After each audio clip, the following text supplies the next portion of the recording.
Doctor എന്നുള്ള ഒരു profession അത് വിടാമെന്നുള്ളൊരു ഡിസിഷൻ എടുക്കുമ്പോൾ നമ്മൾ സെൽഫായിട്ട് കുറേ കാര്യങ്ങൾ നമ്മളോട് തന്നെ സംസാരിക്കില്ലേ?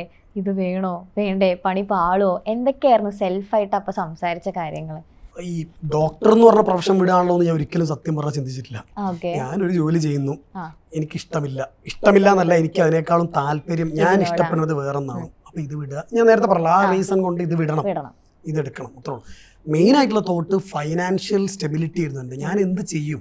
കാരണം ഞാൻ പറഞ്ഞ അന്ന് ഈ no paid promotions and collaborations ടൈമാണ്, കൊച്ചിയിലേക്കാണ് വരുന്നത്. എനിക്ക് വേറെ വരുമാന മാർഗ്ഗങ്ങളില്ല. അപ്പൊ എനിക്ക് PF കിട്ടാനുണ്ട് എന്ന് എനിക്കറിയാം. PF കുറച്ചൊരു പൈസ, ഒരു 1 lakhന്റെ അടുത്തൊരു PF കിട്ടും. ആ പൈസ കൊണ്ട് എനിക്കൊരു 3-4-5 മാസമൊക്കെ അങ്ങനെ അങ്ങോട്ട് തള്ളി നിൽക്കാൻ പറ്റും. ആ ധൈര്യത്തിൽ മാത്രം ഇറങ്ങണതാ. അപ്പം അതൊരു കൺസേൺ ആയിരുന്നു. ഞാൻ പൈസക്ക് എന്ത് ചെയ്യും, ജീവിക്കാൻ എന്ത് ചെയ്യും, അതിനെന്തെങ്കിലും പണിയെടുക്കേണ്ടി വരുമോ, സൊമാറ്റോ പോകേണ്ടി വരുമോ, അങ്ങനത്തെ പരിപാടികളൊക്കെ മൈൻഡിൽ കാൽക്കുലേറ്റ്. അവിടെ ആകുമ്പോൾ സൊമാറ്റോ ഓടാം, അല്ലെങ്കിൽ ഫ്രണ്ട്സിന്റെ വണ്ടി ഏതെങ്കിലും എടുത്ത് ഊബർ ഓടാം, അതൊക്കെയായിരുന്നു കാൽക്കുലേഷൻ. ഇത് മാത്രമേ എന്നെ വറി ചെയ്യുന്നുള്ളൂ. കാരണം എനിക്കറിയാം ലോങ് റണ്ണിൽ ഒരു പക്ഷേ ഞാൻ നിന്ന് പോകാൻ സാധ്യത ഇത് വരുമ്പോഴായിരിക്കും. വേറെ ഒന്നിനും എന്നെ നിർത്താൻ പറ്റില്ല. ഇപ്പോൾ വീട്ടുകാരെന്നോടൊന്ന് പറയാണ് മതി സിനിമ, ഞാൻ നിർത്തൂല, ഞാൻ വീട്ടിൽ നിന്ന് ഇറങ്ങി പോകുന്നല്ലാണ്ട് ഞാൻ സിനിമ നിർത്താൻ പോകില്ല.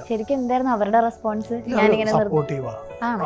കാരണം ഭയങ്കര ഓർത്തഡോക്സ് ഫാമിലി ആണ്, ഫാദറൊക്കെ ഭയങ്കര ഓർത്തഡോക്സാണ്. ബട്ട് സ്റ്റിൽ പുള്ളി ഇങ്ങനെ ഒരു ലൈനാണ്, അതാണ് താല്പര്യമെങ്കിൽ അത് ചെയ്യട്ടെ, അല്ലാണ്ട് ഇപ്പം എന്ത് ചെയ്യാൻ. പക്ഷെ ആനന്ദ് ശ്രീബാലൊക്കെ ഞാൻ തിയേറ്ററിൽ പോയി കാണിച്ച്, പുള്ളി ഭയങ്കര ഓർത്തഡോക്സ് ആളാണ്. പുള്ളിയുടെ കൂട്ടുകാരൊക്കെ അറിഞ്ഞു കഴിഞ്ഞാൽ ചിലപ്പോൾ ചെന്നാലും പറയാം പുള്ളി ആനന്ദ് ശ്രീബാല തിയേറ്ററിൽ വന്നുണ്ട്. തലവനും തല്ലുമാല ഇറങ്ങിയപ്പോൾ ഞാൻ പറഞ്ഞപ്പോൾ എന്നോട് പറഞ്ഞു അത് കുറച്ചല്ലേ ഉള്ളൂ, അത് ഫുള്ളുള്ളത് വരട്ടെ അപ്പം കാണാന്ന് പറഞ്ഞു. ആനന്ദ് ശ്രീബാല വന്നപ്പോൾ പോയി കണ്ടു.